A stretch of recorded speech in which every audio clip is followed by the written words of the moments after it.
Fala, meu povo! Professor Lucas Dias na área. Estamos começando aqui mais uma aula da banca FGV, tá? Onde a gente também vai fazer um tour por alguns tópicos que a banca cobra bastante, tá certo? Então, dentro de cada questão, quando for possível, a gente vai retomando a parte teórica, né, colocando passo a passo, porque isso é muito importante.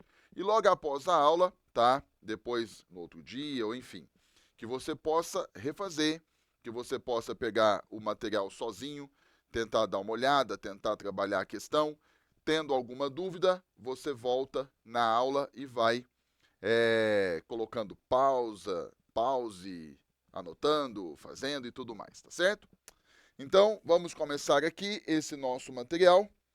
Vamos projetar a nossa primeira questão, que é uma questão de teoria dos conjuntos, mais precisamente na parte de problemas, que vai falar o seguinte: em uma empresa de porte médio, 217 funcionários têm casa própria ou carro, ou as duas coisas.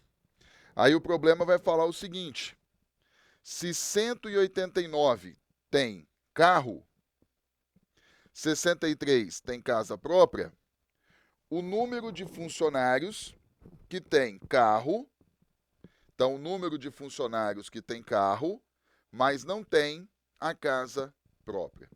No caso aqui, a gente tem uma questão de problemas de conjuntos, que nós temos duas informações: a galera que tem casa própria, a galera que tem carro, né? E o pequeno grupo de pessoas que terão as duas coisas. Então, nós vamos ter aqui um diagrama com dois conjuntos. E aí, no caso, você vai projetar o diagrama da seguinte forma: vou fazer aqui um círculo, aí eu vou fazer o outro círculo interseccionando com o primeiro. Ambos os círculos estão inseridos no conjunto universo. Beleza. Aí agora vai ser o seguinte: o primeiro círculo, o pessoal, vamos colocar aqui, ó, que tem casa própria. E o segundo círculo, o pessoal que tem carro.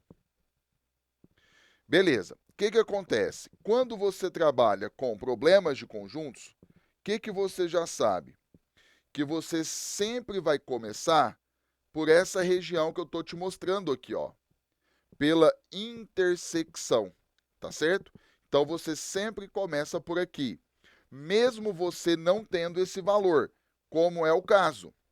Aqui, o problema, ele não diz para a gente a quantidade de pessoas que tem casa e que tem carro ao mesmo tempo. Então, o que a gente vai fazer? Vamos começar pela intersecção. E como nós não temos esse valor, eu vou chamar por x. Tá certo?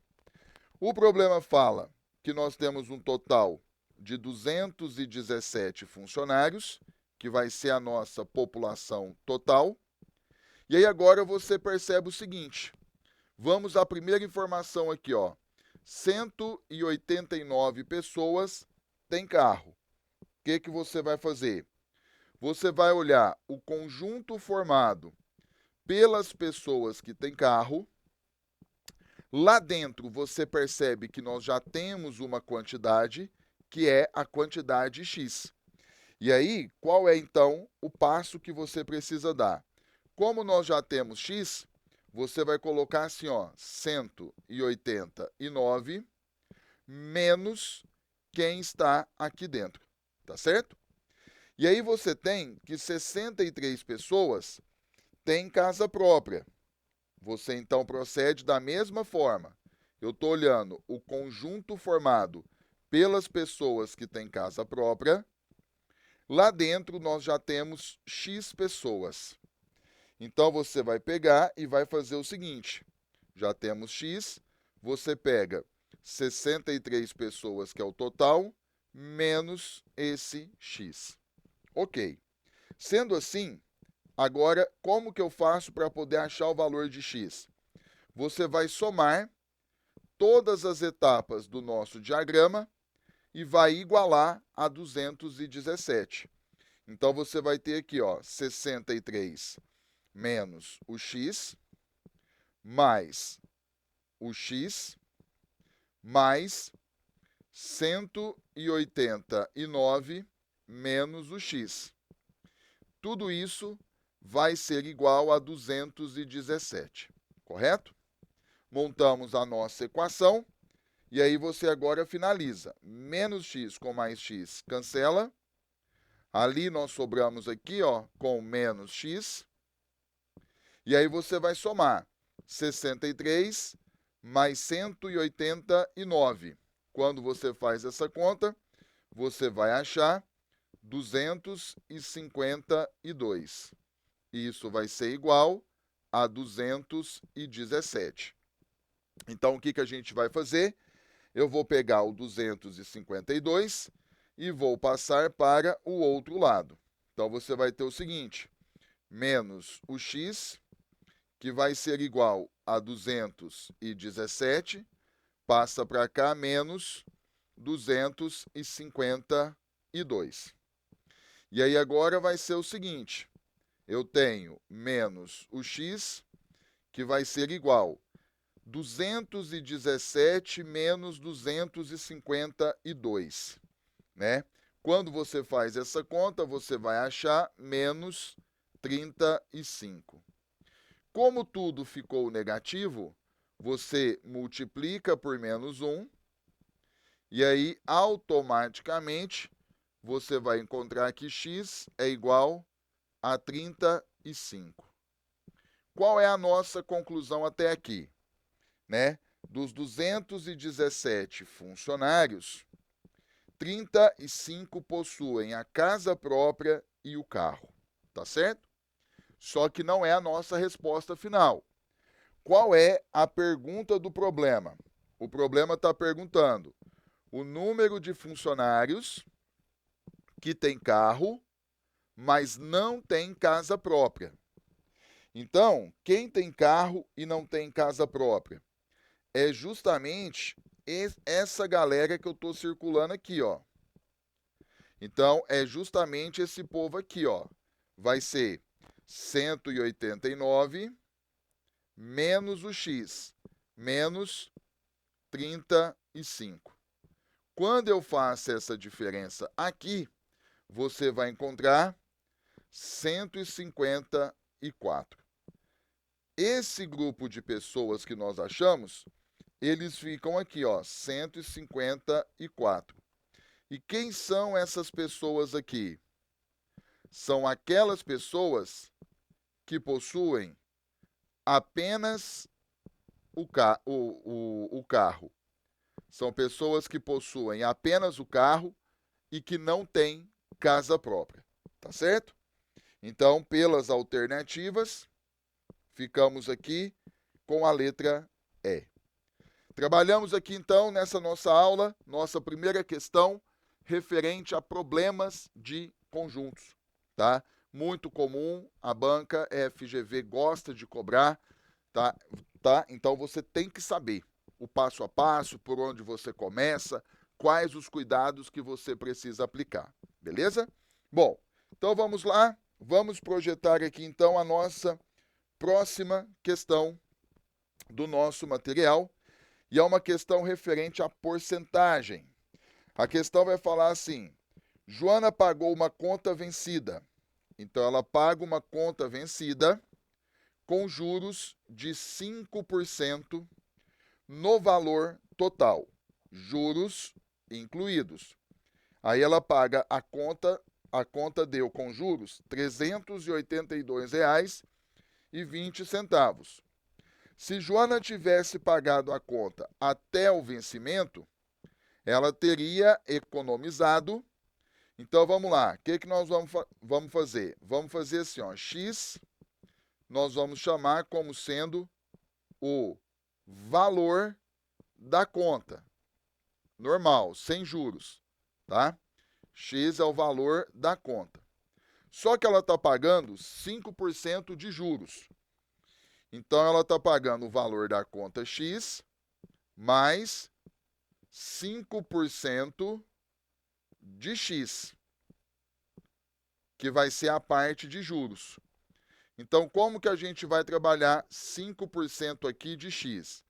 Você vai fazer assim, ó, você tem x mais 5%, sabemos que é 5 sobre 100. O DE é vezes, então vezes x. Quando você divide 5 por 100, eu vou colocar assim, ó, x mais 5 dividido por 100 é 0,05x. E aí, quando você soma esses dois termos, você vai ter aqui o seguinte, 1,05x. Então, ela pagou esse valor aqui, 1,05x.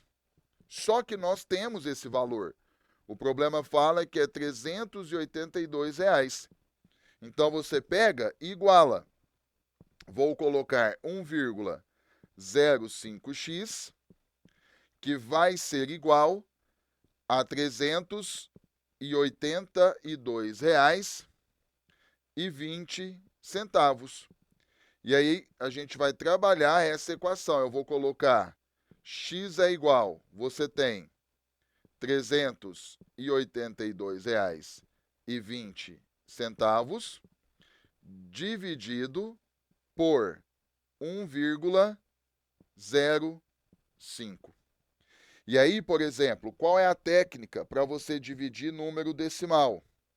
Por exemplo, embaixo eu vou multiplicar por 100, a vírgula vai andar 2 casas para a direita, e aí automaticamente eu vou multiplicar por 100 em cima, e a minha vírgula também vai andar 2 casas.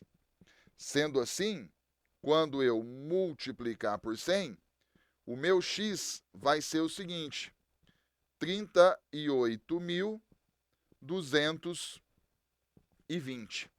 Tudo isso dividido por 105. Bom, agora é só você efetuar essa divisão normal, básica, e quando você divide, você vai achar R$ 364. Ou seja, sem os juros, se ela paga em dia, ela paga 364. Mas como ela atrasou, ela pagou 382. E aí a pergunta do problema é, quanto que ela teria economizado? Então você vai fazer 382,20 menos 364.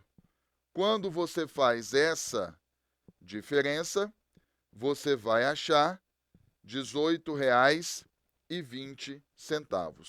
É o valor que ela teria economizado. E aí, pelas alternativas, ficamos aqui com a letra A.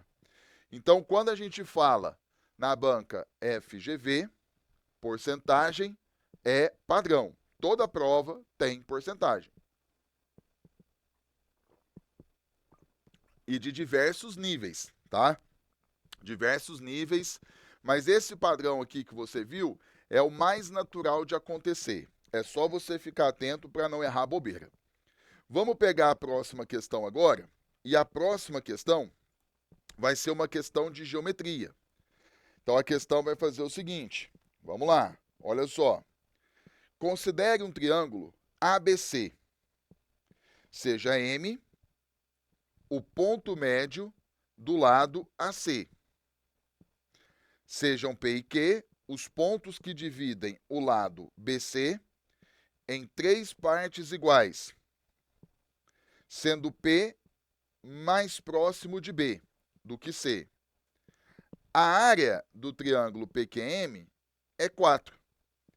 Então, a banca pergunta a área do quadrilátero ABPM. Essa questão você precisa fazer o desenho, não adianta. Então, vamos lá, vamos projetar aqui o esboço do que foi narrado no problema. Vamos colocar assim, o nosso triângulo.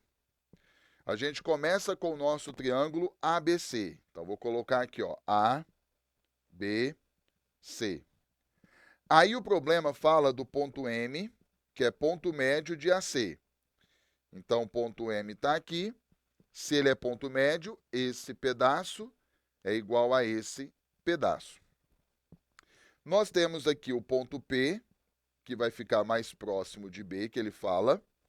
E o outro ponto é o Q. Vou colocar mais ou menos aqui, certo? De tal forma que esse pedaço é igual a esse pedaço, que é igual a esse pedaço, tá? Mesmo que no desenho não pareça, é assim que você considera. E aí eu vou chamar aqui, por exemplo, de x, x e x, já que são todos iguais. E aí eu vou fechar o triângulo PQM, que é esse triângulo aqui, que o problema dá o valor da sua área, que é 4. Então, tá aqui, ó. E aí você pode, por exemplo, projetar aqui a sua altura. Vamos colocar aqui, se a altura, ângulo de 90, temos essa situação. Bom, então vamos começar o jogo. Vamos fazer por etapas para você pegar todas as informações. Então, aqui, ó. O problema fala que a área do triângulo PQM é 4. Mas como que você calcula a área do triângulo? É base vezes altura sobre 2. Então, a área do triângulo, vou substituir a fórmula aqui, você vai ter o seguinte, base, que é x, vezes, estou pegando aqui, ó, do triângulo PQM, certo? A sua altura, nós projetamos aqui, ó, h. Então, base vezes altura sobre 2 é igual a 4, porque a banca ela forneceu o valor da sua área. Só que ao invés de trabalhar isso aqui, eu vou deixar nesse formato aqui. Já já você vai entender o porquê, tá certo? Bom, o que acontece? Quando você olha, agora preste muita atenção, quando você olha o triângulo, esse triângulo aqui, ó, QCM, tá vendo esse triângulo aqui? Esse triângulo aqui, ele é um triângulo obtusângulo, que ele tem um ângulo maior que 90. E esse triângulo, ele tem a mesma altura que o triângulo PQM. Então, nós vamos utilizar essa altura aqui para representar a altura desse triângulo aqui, ó. Então, além de possuir a mesma altura, ele possui a mesma base, x. Então, aqui, ó, a mesma base x e ele tem a mesma altura. Sendo assim, ele vai ter a mesma área. Então, o que eu vou escrever? Eu vou escrever isso aqui, ó, que a área do triângulo QCM vai ser também igual a 4, tá certo? Então, deixa aqui essa informação que nós vamos precisar. Beleza, deixa aqui. Agora, o que acontece? Como a altura, agora eu vou lá no desenho de novo, ó. Como a altura, né, do triângulo PQM parte do ponto médio, então aqui, ó, como essa altura parte do ponto médio, que eu estou te mostrando aqui, né, logo, e ela mede h, logo, a altura do triângulo ABC, logo, a sua altura vai ser 2h. Então, vou deixar aqui, ó. Então, como, isso é conceito, tá? Como essa altura aqui vem do ponto médio, do lado AC, então a altura do triângulo ABC, ela é 2h. Ela é o dobro, Beleza. Bom, sabendo disso, o que nós vamos fazer? A altura do triângulo ABC vai ser igual base vezes altura sobre 2. A base é todo o segmento BC aqui, ó, que é 3x. Então, base 3x vezes a altura, que vai ser 2h, dividido por 2, certo? Deixa aqui. E aí, ó, o que a gente pode fazer? Eu vou pegar aqui, ó, 3 vezes 2 em cima é 6. 6 que multiplica x, que multiplica h, sobre 2. Mas olha que interessante. Quando eu volto aqui, nesse nosso primeiro cálculo, nós temos o seguinte, ó, que x vezes h sobre 2, nós vimos que é 4. Aí eu vou vir aqui, ó, x vezes h sobre 2, nós sabemos que vai ser 4. Então, você vai e substitui. Então, isso aqui, ó, nada mais é que 6 vezes 4, que vai ser 24. Tá certo? 24. Bom, o que acontece? Aí agora a gente achou a área do triângulo ABC. O que o problema pede? Vou pegar o roxo aqui, ó. O problema pede a área desse quadrilátero aqui, ó, que eu estou circulando de roxo. Todo esse quadrilátero aqui, ó, é o que a banca pede. Tá vendo? Isso aqui. Como que nós vamos calcular, então, essa área? Você vai fazer o seguinte, né? Eu vou pegar aqui, ó. Essa área que o problema pede, que é a área do quadrilátero A, B, P, M, vai ser igual à área do triângulo ABC, que é a área total, menos, aí eu vou colocar assim, ó, a área do triângulo, eu já vou te mostrar com calma, P, Q, M, mais a área do triângulo QCM.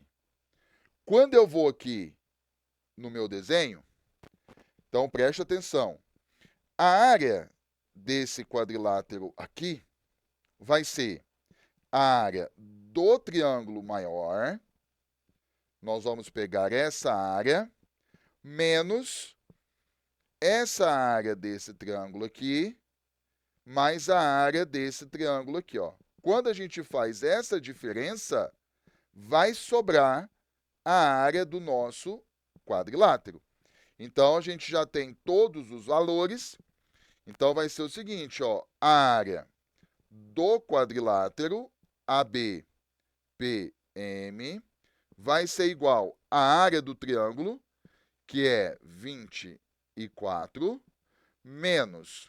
Aí você tem a área do triângulo PQM, que nós sabemos que é 4, mais a área do triângulo QCM, que nós vimos que também é 4. Tá aqui, ó, a área QCM. Então, você tem 24 menos 8, fazendo essa diferença, a área do nosso quadrilátero vai ser 16. E aí, pelas alternativas, ficamos com a letra C. Tá certo? Então, é uma questão de geometria, um pouquinho trabalhosa, você tem que deduzir muita coisa, enxergar, e geometria, como eu já te disse, é isso, não adianta. A geometria você tem que passar pela teoria, anotar todas as relações, as fórmulas e trabalhar muitas questões, tá? Então agora sim, por exemplo, se você está fazendo uma reta final, vai pegando ali, pega uma informação, pega outra e vai tentando guardar aí na sua memória. É assim mesmo. Geometria é difícil para todo mundo que presta concurso. Belezinha? Show de bola. Então, passamos aqui pela questão de número 3. Vamos projetar aqui a questão de número 4, que é uma questão que vai falar de proporcionalidade, e que é um tópico da matéria que a banca gosta bastante. Essa parte de números diretamente proporcionais e inversamente proporcionais. A banca adora. Ela sempre cobra em suas provas. Então, vamos lá. Vamos pegar a questão 4, que vai falar assim: os irmãos Gabriel, Rafael e Manuel receberão de herança do pai a quantia de R$ 684.000. Entretanto, o testamento determina que essa quantia deverá ser dividida em partes proporcionais ao número de filhos de cada um. Sabendo-se que Gabriel tem 3 filhos, Rafael tem 4 e Manuel tem 2, o valor que Manuel receberá, e aí nós vamos fazer o cálculo de Manuel. Então nós vamos fazer o seguinte, eu vou pegar aqui, ó, primeiro nome, nós temos o Gabriel. O Gabriel nós vamos representá-lo por G. Nós temos o Rafael,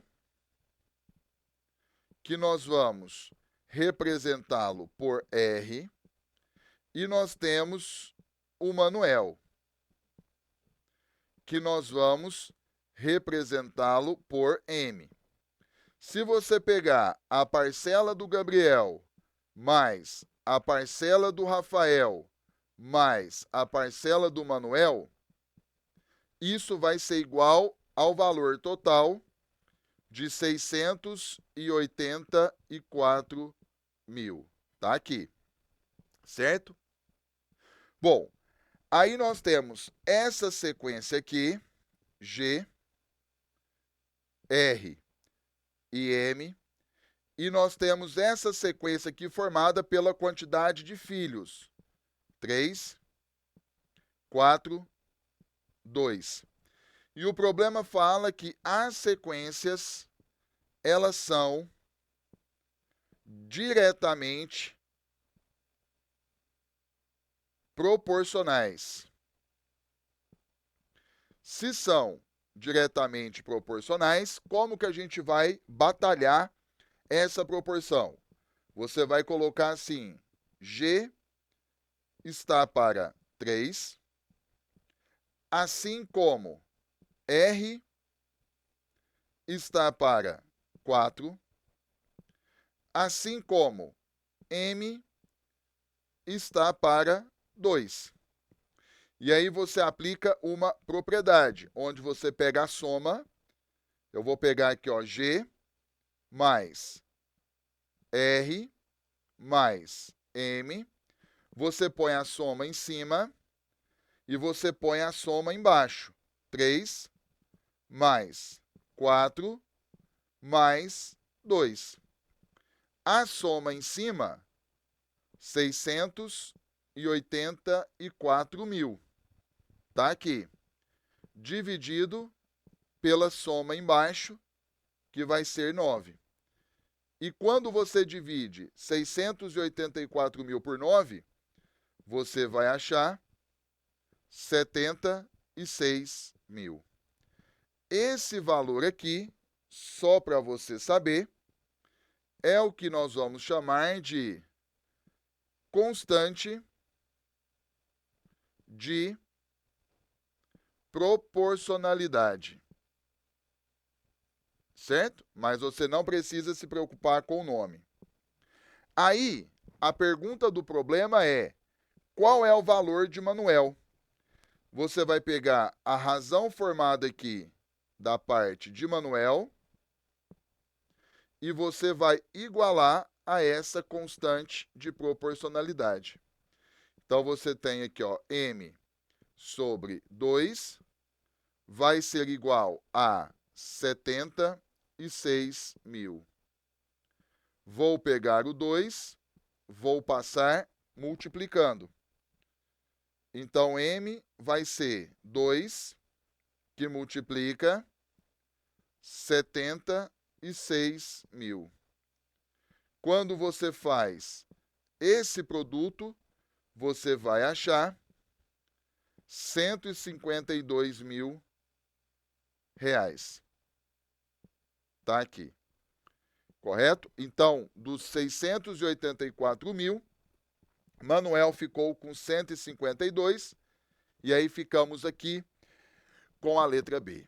Então, essa parte de proporcionalidade, você tem questões específicas de razão, proporção, que cai muito, questões específicas de números diretamente, inversamente proporcionais, que cai muito, e questões específicas de regra de 3 simples, regra de 3 composta, que também cai muito. Então, a proporção você tem que passar por todos os tópicos bem passado. Belezinha? A próxima questão seria a questão 5, só que na hora de montar o material eu achei a questão interessante, né? Só que é uma questão que utiliza um conceito que não cai nem em vestibular. Aí a banca cobrou, depois a gente pode até trabalhar ela, mas eu vou deixar ela de lado para que a gente não perca o nosso tempo em algo que não cai. Ah, mas caiu. Pois é, foi a única vez na história. Então, assim, não precisa perder seu tempo com isso. Foque naquilo que realmente é provável, entendeu? Então, por isso que depois que estava tudo pronto, que eu coloquei o material, aí que eu fui dar uma olhada com calma e vi que realmente passou despercebido. Mas não tem problema, tá? Então, projetando e prosseguindo aqui, nós temos a questão de número 6, que é uma questão de probabilidade. A questão vai falar assim, ó: numa sala estão reunidos 4 pernambucanos e 4 paraibanos. Se escolhemos ao acaso 2 pessoas distintas do grupo, a probabilidade de que os 2 sejam pernambucanos. Então vamos lá. Quando você trabalha probabilidade, 2 coisas você precisa encontrar antes de qualquer coisa: o que nós chamamos de espaço amostral e o que nós chamamos de evento. Então, aqui no caso, quando a gente fala em espaço amostral, o espaço amostral vai ser todas as nossas possibilidades, certo? Então, no caso, nós temos 4 pernambucanos mais 4 paraibanos. Então, nós temos um total de 8 elementos. Então, nosso espaço amostral, nós temos um total de 8 elementos. E o nosso evento aqui, no caso, o problema, ele quer o seguinte, que nós escolhemos 2 pessoas e que as 2 pessoas sejam pernambucanas.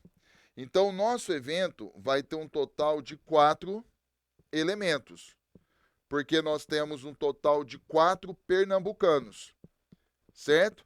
Aí a questão é o seguinte, agora é que vem o pulo do gato. Eu quero que você pense comigo o seguinte: eu já te mostrei o evento e eu já te mostrei o espaço amostral. Qual a probabilidade de você escolher uma pessoa, pensa só na primeira pessoa, e ela ser pernambucano? A probabilidade vai ser 4 em 8. Porque lembra da fórmula? É você pegar o número de elementos do evento e dividir pelo espaço amostral. Então, eu tenho 4 elementos no meu evento e eu tenho 8 elementos do meu espaço amostral. Então, a probabilidade de eu escolher uma pessoa é 4 em 8. Só que aí, o problema quer 2 pessoas. Aí você vem e coloca aqui, ó, vezes. Por que vezes? Porque tem a regrinha do E.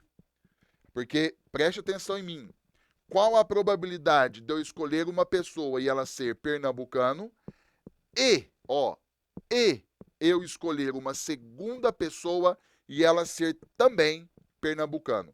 Então, assim, se ela vai ser também uma pessoa pernambucana, então eu tenho aqui, ó, a probabilidade da segunda pessoa é 3 em 7.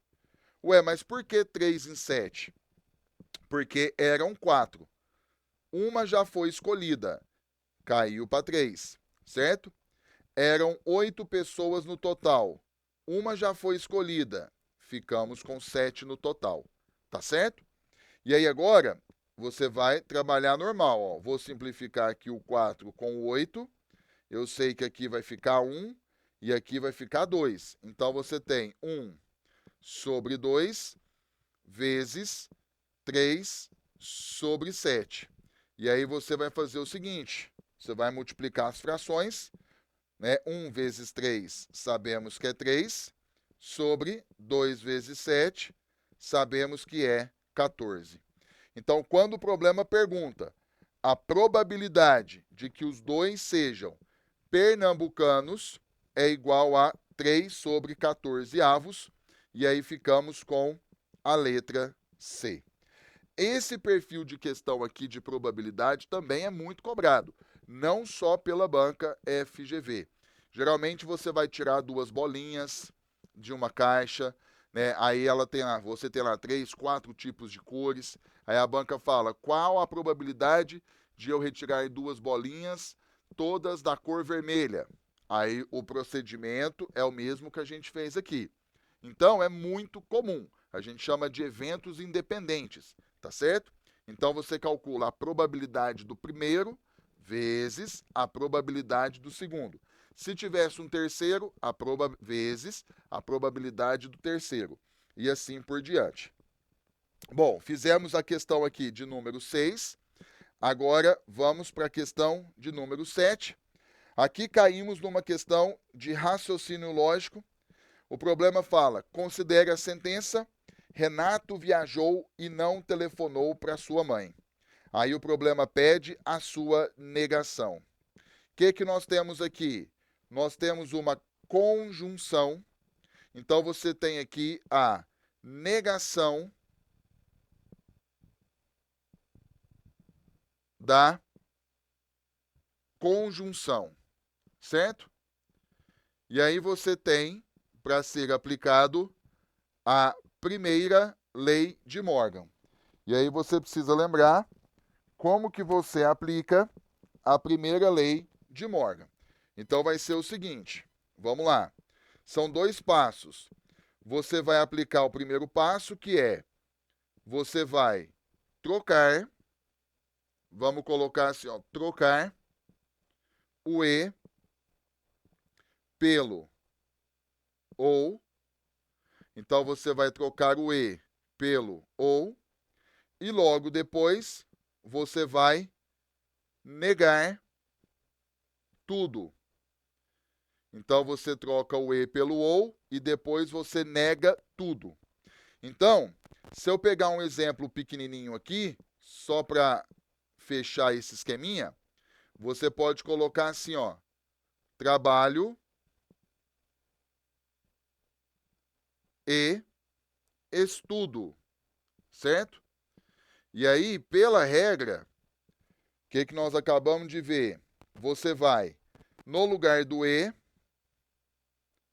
você coloca o ou, e aí você vai, essa primeira parte, você tem que negar. Essa segunda parte aqui, você tem que negar. Quando você aplica a regra, você vai ter o seguinte, então: não trabalho. Então vamos colocar aqui, ó, não trabalho ou não estudo, certo? Então eu tenho a frase que nós utilizamos como exemplo: trabalho e estudo. Quando você nega, não trabalho ou não estudo. Pensando na questão dada, né, e pensando na prova, pense comigo. Nós temos uma conjunção, eu tenho que trocar pelo ou. O que acontece? Você vai pensar o seguinte: vai para as alternativas, vamos para as alternativas e vamos fazer o seguinte: Vamos ver quem primeiro, quais alternativas a banca mudou para o OU. A letra a banca manteve o E, então já está falso, certo? A letra B, a banca também manteve, então já está falso. A letra C, a banca mudou, ok. A letra D, a banca mudou. E a letra E, a banca mudou. Então, só com essa pequena análise, nós já eliminamos duas alternativas. Aí agora vai ser o seguinte, eu tenho que negar a primeira, que está aqui, ó, Renato viajou. Então, quando a gente nega, vai ficar Renato não viajou.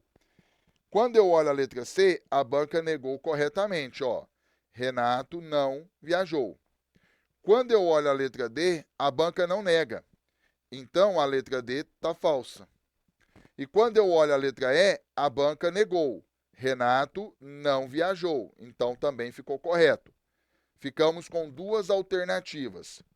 E aí nós temos que negar a segunda parte, que diz não telefonou para sua mãe. Como nós já temos o não aqui, ó, nós temos que tirar. Então, vai ficar a partir de telefonou. Então, telefonou para sua mãe. Olha a letra C, telefonou para sua mãe. Ou seja, a letra C negou corretamente. A letra E, ó, não telefonou para sua mãe. A banca não nega, ela manteve o não aqui, por isso que a letra E ficou falsa. Certo? Quando você trabalha a negação, 3 regras infalíveis que você tem que levar para a prova, que são a negação da conjunção, que é a negação do E, a negação da disjunção, que é a negação do OU, e a negação do condicional, que é a negação do se então. Né? O ideal é levar todas as regras, né? Do OU e do se somente se também. Só que, se você não conseguir, por algum motivo, essas 3 regras você tem que levar, não adianta, tá certo? E aí nós vamos pegar aqui agora a questão de número 8, que vai ser uma questão de lógica também dentro da parte de sequências. Então a questão vai falar assim, ó, observe a sequência de algarismos, né? Aí no caso você tem toda essa sequência. Aí, por exemplo, tem uma parte aqui que começa a repetição. Vai do 1 até chegar no 2 aqui, ó. Então eu vou pôr uma barra aqui, ó. No 1 começa a repetir novamente. Então você vem do 1, você vai parar aqui no 2 novamente. Aí vai começar do 1 aqui novamente, ó, tá vendo? E aí você vai até o 2 e aí começa novamente. Então todo esse número aqui, ó, esse bloco aqui de números, ele sempre se repete. Aí eu vou colocar ele um pouquinho maior aqui, ó. O que nós temos ali é 1, 2, 3, 4, 5, 6. Aí ele decresce, ó, 5, 4, 3, 2. Então, essa é a sequência numérica que se repete, tá certo? E aí, essa sequência, ela tem quantos números? Vamos ver. 1, 2, 3, 4, 5, 6, 7, 8, 9, 10. Então, ela tem um total de 10 elementos, certo? Elementos. Então, como que a gente procede? Aí o problema pergunta assim, o 2018 algarismo dessa sequência. Deixa eu tentar te mostrar o que a banca está perguntando. Imagine essa sequência, esse número com 10 elementos sendo escrito. Você tem ali 1, 2, 3, 4, 5, 6, 5, 4, 3, 2. Você escreve uma vez, aí você escreve de novo, aí você escreve de novo e vai fazendo isso repetidamente. Vai chegar um momento, lá na casa 2018, qual é o número que vai ficar justamente nesse lugar? E aí, como que a gente vai pensar? Você vai pegar aqui, ó. Você vai pegar 2018, por exemplo, e você divide por 10, que é a quantidade de elementos que esse bloco aqui que se repete possui. E aí você divide, ó, por exemplo, 20 por 10 eu sei que é 2, 2 vezes 10 é 20, sobra 0, desce o 1, o 1 não dá para dividir por 10, você põe o 0, desce o 8, 18 por 10 eu sei que é 1, 1 vezes 10 é 10, para 18 sobram 8. E aí você percebe que não dá mais para dividir. Aí o que acontece? O que você tem que pensar? Vamos lá. O que é o 201? O 201 é a quantidade de vezes que todo esse número se repetiu completamente. Esse número 1, 2, 3, 4, 5, 6, 5, 4, 3, 8. Né? É a quantidade de vezes que esse bloco se repetiu, né, completamente, que foi 201 vezes. Tá aqui, ó. E o que é o resto? O resto é o seguinte, a gente começou a escrever o número novamente e nós paramos no 8º elemento. Então, por exemplo, aqui, ó, 1, 2, 3, 4, 5, 6, 7, o 8º é o 4. Então, o 4 é o número que vai estar na posição 2018. Olha que interessante. Então, pelas alternativas, ficamos aqui com a letra D. Tá certo? Então, essa parte de sequências, esse perfil de questão que a gente resolveu agora, se você filtrar as questões da banca, tem muitas. Mas é o perfil de sequências que ela mais gosta de cobrar. Caindo sequências na prova que você vai prestar, é muito provável que tenha algo desse tipo. Tá certo? Show de bola? Muito bem, então aqui trabalhamos o nosso 5º material, passo a passo, tá? Passando aí por vários tópicos novamente, dos assuntos que a banca gosta de cobrar, pontuando os detalhes para você. Então é importante que você pegue o material, tente fazer sozinho e qualquer coisa volte no vídeo e que vai dando tudo certo. Belezinha?